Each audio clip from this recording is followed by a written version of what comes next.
Qu'est-ce qu'un cercle de blockchain? Alors, la blockchain, c'est un registre qui est dans le domaine électronique, donc un registre sur lequel on peut écrire des transactions, principalement financières. Et c'est comme si on avait un cahier des comptes. Et chacun peut écrire ses transactions. Et dans à la mesure où ce cahier est partagé de manière globale, il est accessible partout de manière transparente.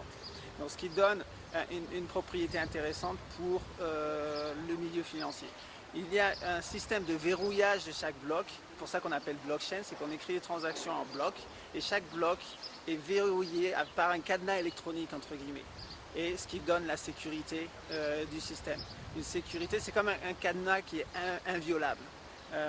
Et c'est la première fois que l'on a sur Internet un système de sécurisation qui ne demande pas un système autonome.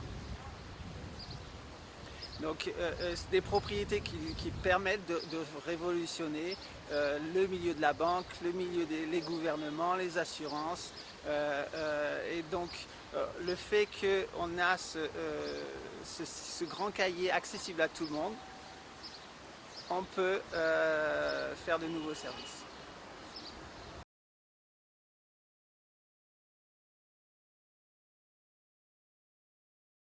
À quoi ressemble le robot de ta blockchain? Alors, les robots, il faut dire que c'est un programme logiciel qui va traiter les datas qui sont accessibles sur la blockchain. Alors, qu'est-ce qu'un robot? En fait, c'est tout programme qui peut s'exécuter de manière autonome, hein, donc sans prise de décision humaine. C'est-à-dire qu'on lui donne des données en entrée, il va les traiter et puis il va générer les données qu'on a programmées pour une certaine tâche. On éduque un robot en fait à faire certaines tâches que l'on ne veut pas faire. Alors d'un point de vue utilisateur, qu'est-ce qu'un robot? Est-ce qu'il est palpable? Est-ce qu'il y a quelque chose? Il n'a aucune réalité physique. Par contre, il a une réalité virtuelle. Il a un code ADN.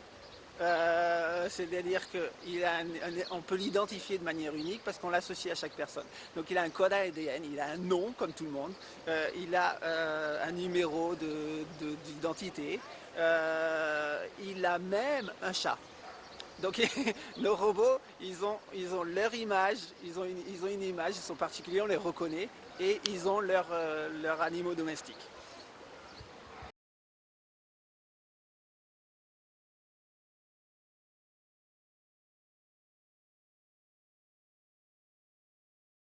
Quelle est la question?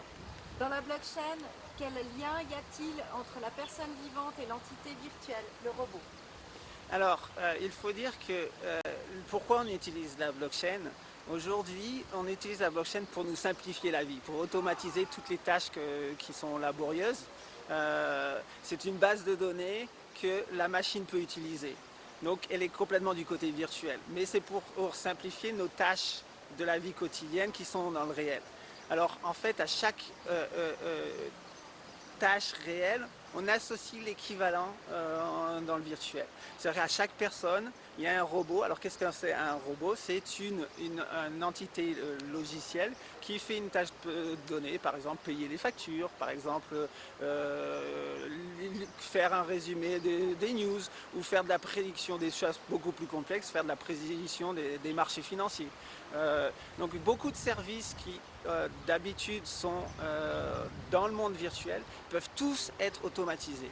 Et c'est pour ça qu'à chaque tâche automatisable, on crée un robot. Et il y a le pendant équivalent dans le monde physique.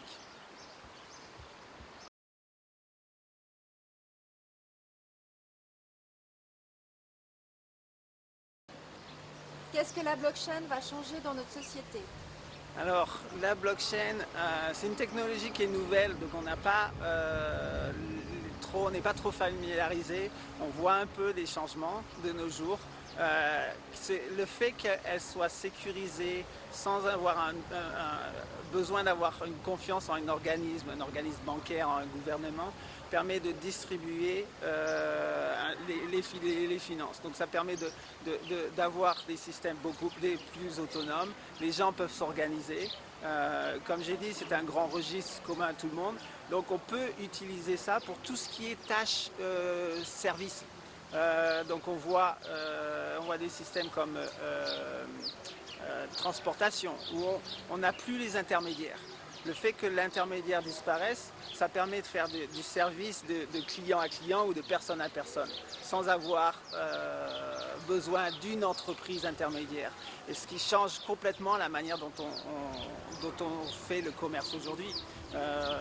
Donc on voit du Airbnb, des plateformes d'échange.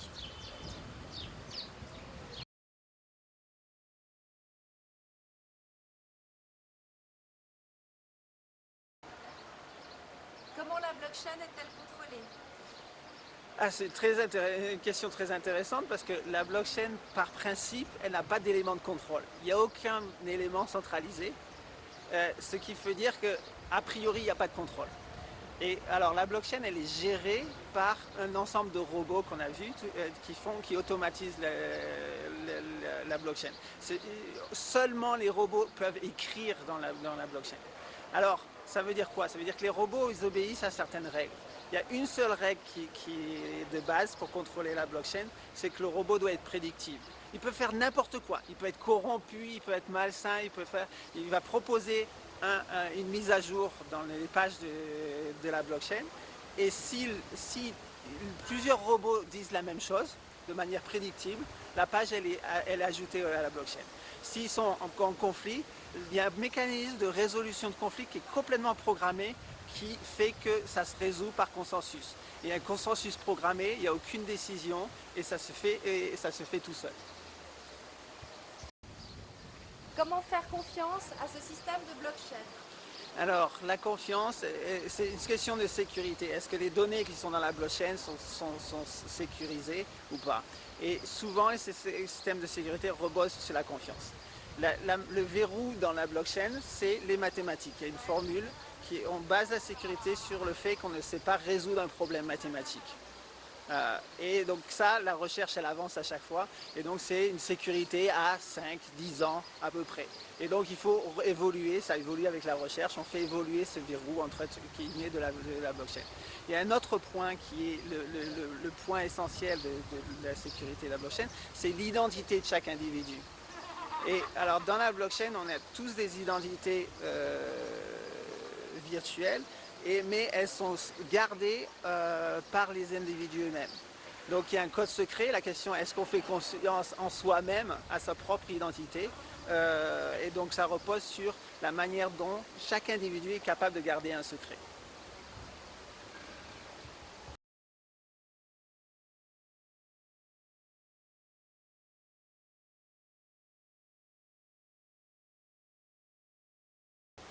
Du point de vue écologique, la blockchain est-elle une bonne chose? Alors, ça dépend de quelle blockchain. Si on prend l'exemple de la Bitcoin, elle est terrible au point de vue écologique. On va acheter un café avec des Bitcoins, ça génère 400 kg de CO2 dans l'air par transaction. Donc c'est complètement non viable. Par contre, les blockchains alternatives telles que je les conçois, telles que d'autres aussi partenaires les produisent, sont basées sur des calculs beaucoup plus simples de sécurisation des blocs, ce qui fait qu'on n'a pas besoin de faire tourner des ordinateurs et de consommer énormément d'électricité. On se base sur des transactions, des témoignages de transactions, et de résolution de conflits s'il y a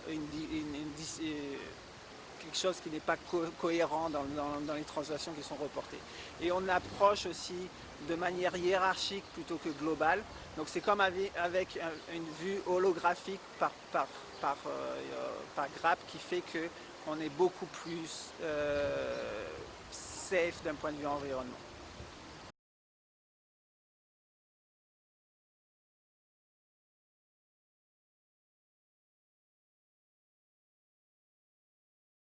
Si les hackers prennent le système de la blockchain en otage, comment ça se passe? Alors, la blockchain a des propriétés intéressantes. C'est-à-dire qu'elle est autonome, elle est non contrôlée de manière centrale. Donc oui, les hackers peuvent la prendre en otage. Mais quelles sont les conséquences?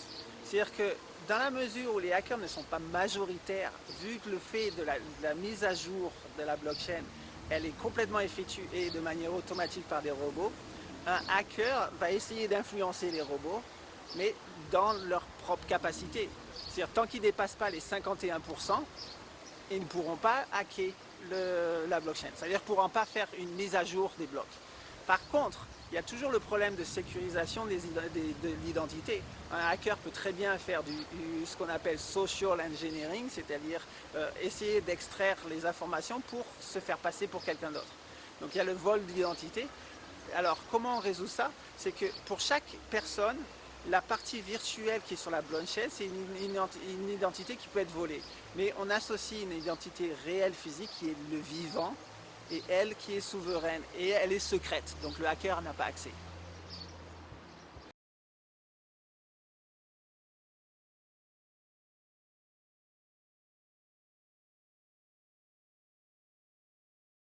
Toute la blockchain est écrite dans un grand livre. Comment la rendre utile au public? Alors il y a une multitude d'applications possibles pour la blockchain, hein, dans la mesure où c'est des données qui sont accessibles par tout le monde, aussi bien les êtres humains que les robots. Alors quand on est écrit dans un grand livre, il faut savoir s'en sortir, savoir reconnaître les pages, donc il faut la structurer. On peut dériver plein de petites blockchains, donc des chapitres en gros dans le grand livre. Et comme ça les gens se retrouvent. Ça peut être fait un chapitre qui peut être consacré à la recherche d'emploi. C'est-à-dire que tous ceux qui ont cherchent un travail, ils vont poster leurs compétences. Ceux qui proposent des emplois, ils vont lire les compétences des gens. Donc c'est un endroit où on peut collaborer.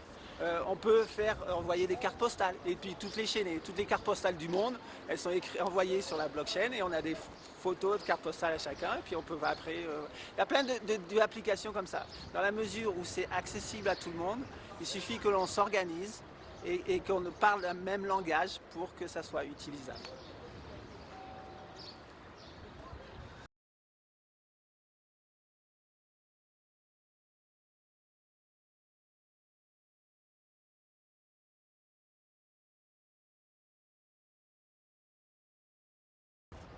La blockchain se base sur une collaboration pacifique et mondiale. Est-ce une utopie ou une possibilité que ça se réalise? Alors, c'est vrai que la blockchain, elle ouvre des possibilités assez fabuleuses dans le fait qu'on a un outil qui est à la disposition de tout le monde, quel que soit où il est dans le monde. On peut se mettre à s'organiser et commencer à résoudre des problèmes globaux. On peut résoudre les problèmes de faim dans le monde, de logement, etc. Il suffit qu'en tant qu'humanité, on agisse en synergie et utiliser la blockchain pour faire des plans, pour proposer des solutions. On peut résoudre le problème de climat. Dans la mesure où on collabore, ça va drainer des ressources, etc. Les gens vont s'intéresser. Alors ça demande qu'on écrive sur la blockchain, ça demande que l'on fasse des propositions et ça demande une vraie collaboration. Alors c'est vrai qu'aujourd'hui on est plus dans notre coin et on ne l'utilise pas. Donc la blockchain est un outil disponible qui fait qu'on peut avoir des projets utopistes, mais ça permet de les réaliser.